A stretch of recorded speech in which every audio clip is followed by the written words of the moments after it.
On the dais, ladies and gentlemen, very good morning to all of you.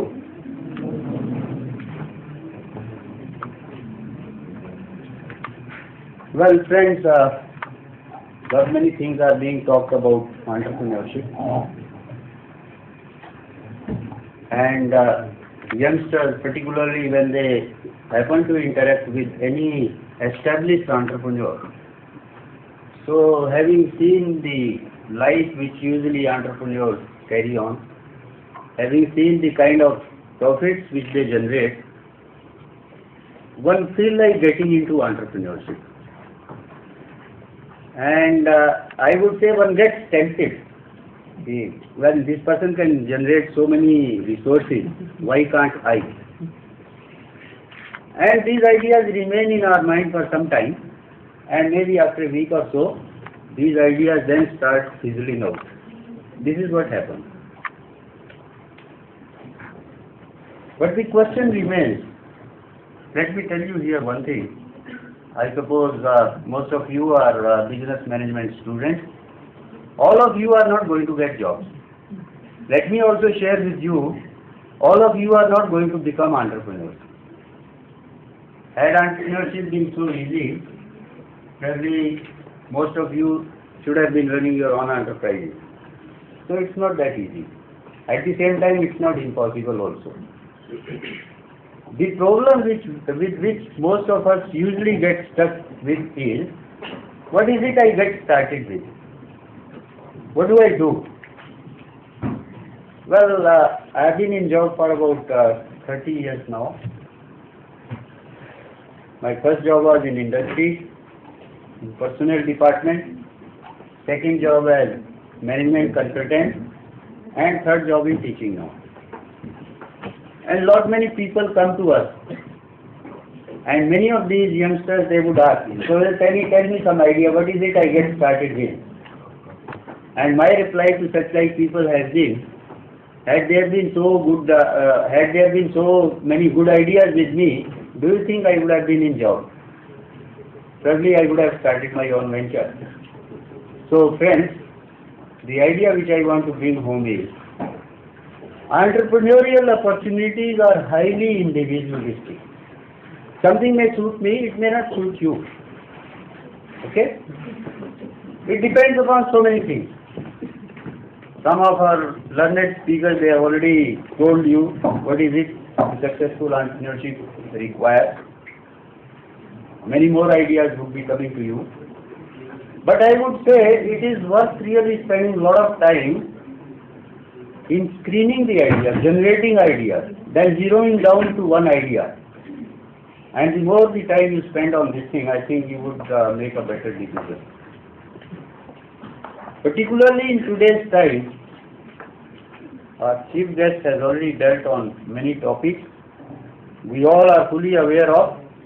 Organizations are getting closed right now.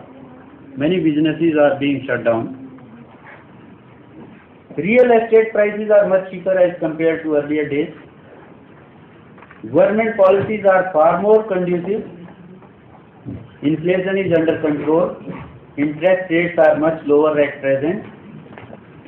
And it's much easier to select even talented people today at much lesser price. And I would say probably this is the best time to get into business, get into industry. And a few examples, think of Google, CNN, Walt Disney, all these companies, they got into business during the most troubled time. And you know what they are. So getting into business during meltdown kind of situation, or when the economy is not going up, you would end up starting businesses at much lesser price.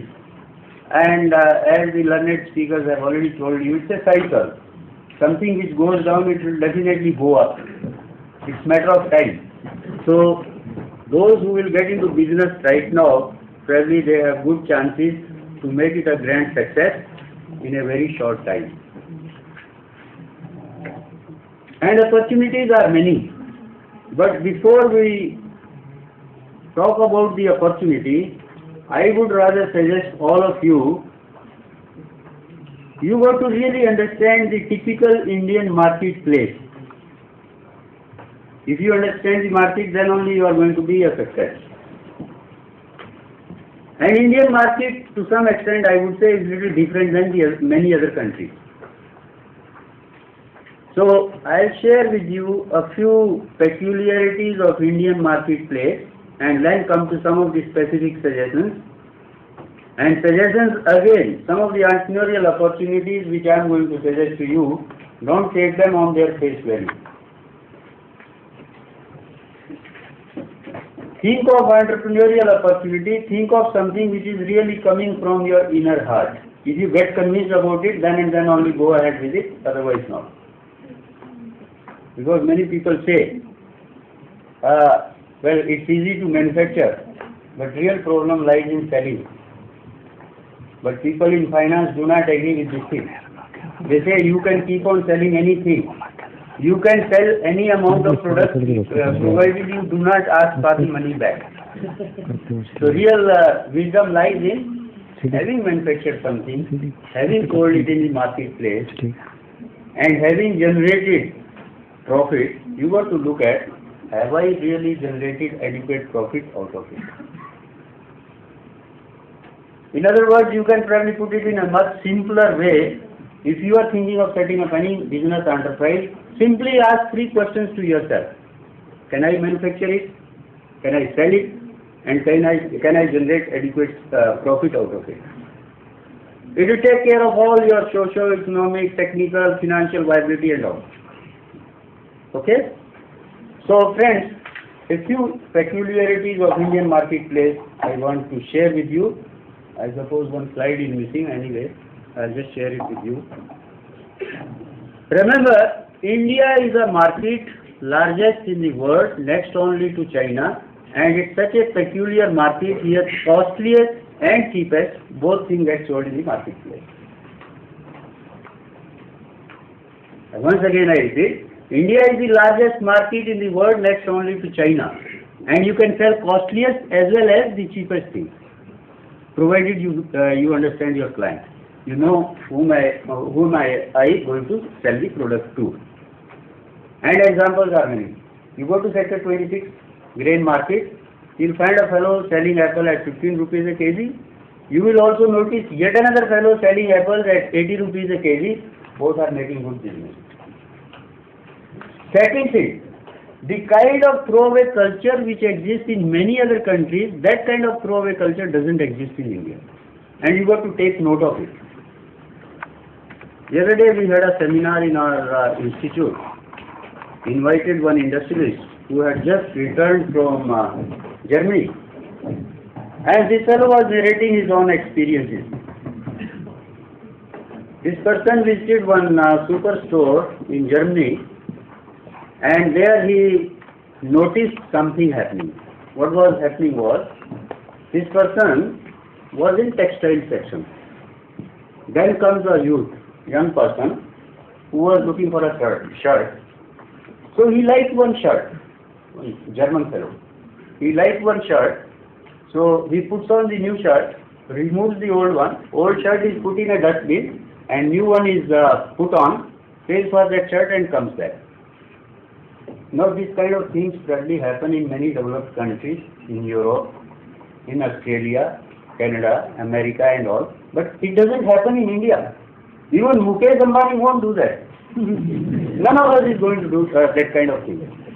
So we look for value. Whatever we spend, we really try to look for maximum value out of it. So the kind of throwaway culture which exists in many other countries, that doesn't exist in India. Now, of course, to some extent, I would say this kind of culture has started with ball pen. When your refill is over, you try to throw it away and then you buy a new one. So to that extent, I think so, we have started on this thing. Third thing, people talk about quality. But remember, all of you want to remember this thing, best quality may not necessarily get sold in the marketplace. And example, there are so many, good washing machines available. But think of an average person. this person still happens to go to industrial area phase 1 and phase 2 and gets a washing machine made semi-automatic or automatic on special order. We are also aware of Godrej manufactures excellent furniture, real good furniture. But when this evening when you go back home, just try to look for how many of us have got Godrej furniture. So best quality may be available, but best quality may not necessarily get sold in the marketplace because it all depends upon the kind of purchasing power which you have in your pocket. And you as a potential entrepreneur, you got to keep this thing in mind. 4 things. There is no product or service the quality of which cannot be further improved upon. And that's where some of the entrepreneurial opportunities really lie. Here again I would like to give you a simple example.